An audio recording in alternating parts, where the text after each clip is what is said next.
It's Donovan Everett from Cape Racing, and I'd just like to say it's an absolute pleasure to be involved with Intrabet and Cape Breeders in this golf day today here at Pearl Valley. It's fantastic for the industry to see all the relevant stakeholders coming down and having a good time and networking, and it's exactly what the industry needs right now in terms of moving forward and recreating some positivity to take us forward into the next year.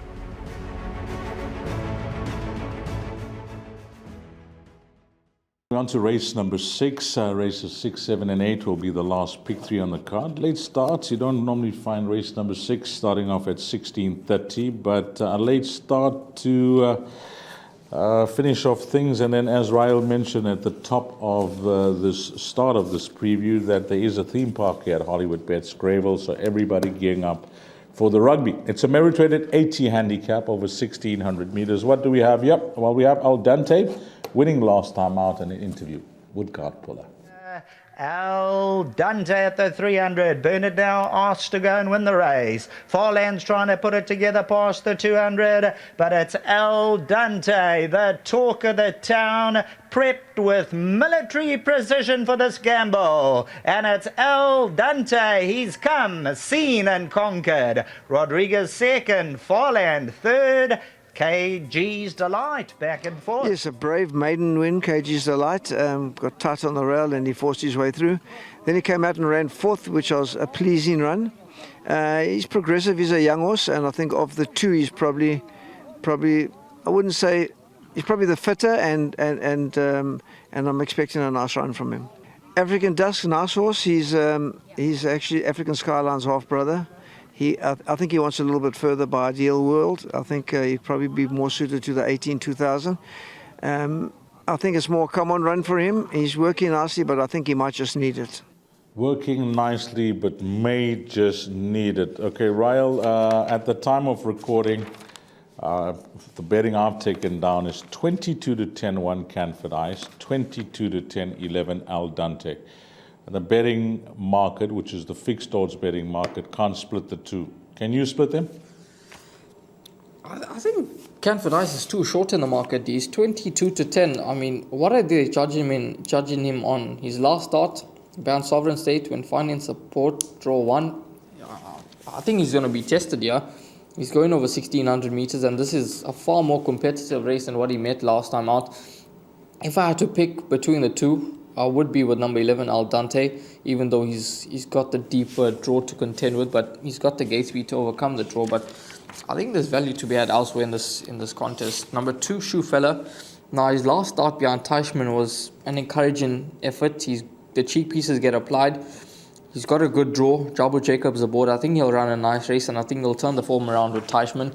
And then number 4 is Zappa. Now, his last win was encouraging because it was some time that since he had last won, and he bounced back to winning ways, and he's a big strapping son of soft falling rain. He's a massive individual, and if he can get to the front, or even if he gets a bit of cover and he settles into a nice rhythm, I think this horse will run a big race. Number 4 is Zappa for Robert Carty and Andre Nel. He's had one start at the track where he ran fourth behind Josh Watson over a trip that I think is a bit sharp for him, 1,400 meters. He's having his fourth run after rest, so I think he'll run well. And then a horse that I haven't included into my bar pot is number 7, KG's Delight, who's at around 14-1 in the market. I can definitely see him running a nice race. Last time out, he was well held behind Al Dante, beaten 5.5 lengths.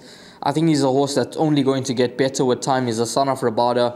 I think he'll improve with racing. 55.5 kgs on the back with a decent pace on in the race from what there looks to be a decent pace on.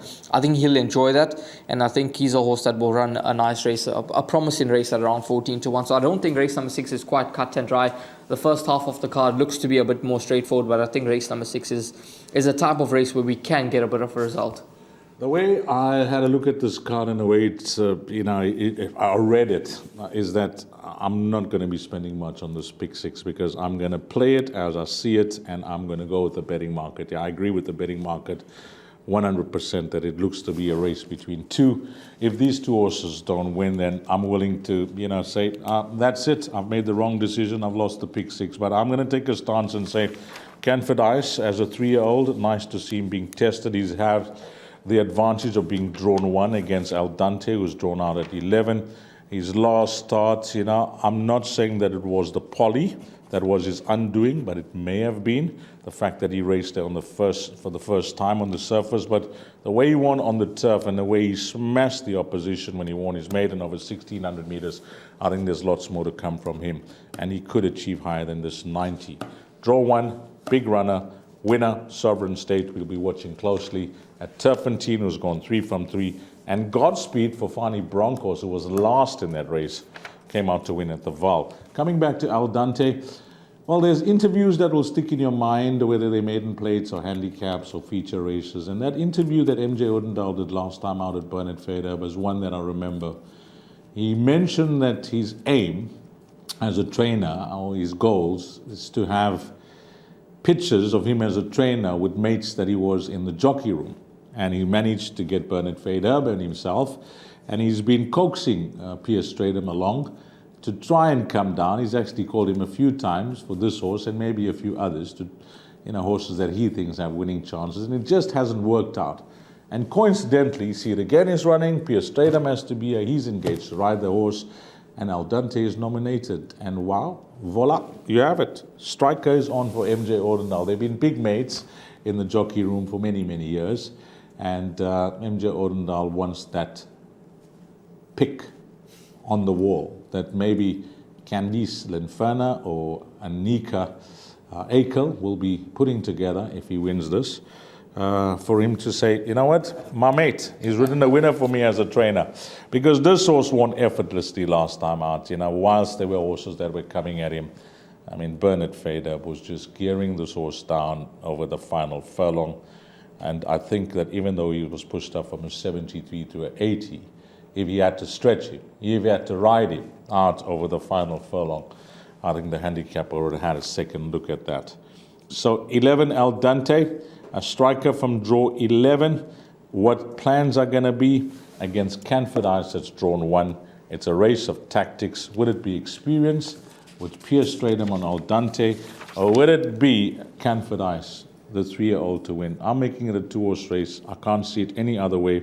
If anything else wins, good luck to you, Rael. Numbers 1 and 11. That's how DC's race number 6. I think it's a lot more open than just 2 horses, but those certainly are the ones that top the betting boards, and the punters are in their camp at this point in time.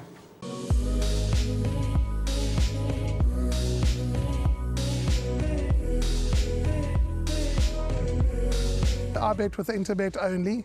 They're a fantastic site. I've never had any issues with them. They are very professional. There's never a problem. You deposit money, 2 seconds later it's in your account.